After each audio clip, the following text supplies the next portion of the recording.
Охридско езеро станви се поплитка тема за муабет. Охриѓани најпој ке не боли дека езерово од струга истеквит и ништо не можеме да направиме. Забележан е исто и Сорос како тајно пиет вода од Охридско езеро. Од Елем велат дека состојбата е таква зашто немало врнежи, па сега, како да ви кажам, климава е субвенционирана за да немат лошо време. Зашто ке лошо времето, ќе имат магла. Шом имат магла, Скопје ќе е загадено. Шом е загадено, оп, протест и бесплатен транспорт. Ова со езерово изгледа е начин да падни цената на смештај во Охрид.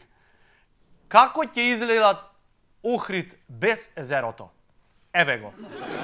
Продавам плац со бивш поглед на езеро. Проблемот е што ние си мислиме дека сме во брак со УНЕСКО, венчани. Значи, не сме. Кој ќе ни речи УНЕСКО, средете се или ќе ве избркам. То го сваќаме исто ко женати да ти го кажвит. Избркајме, мор, избркајме, шо имаш. УНЕСКО, ако не избркат, нема да не примит назад. Зашто сме му купиле карамфили за 8 март. Но, треба и да се гледа позитивно на работите.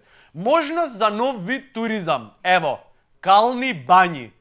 Еве, бегај парно, то го имаше во Дојран, па пирани се појавија.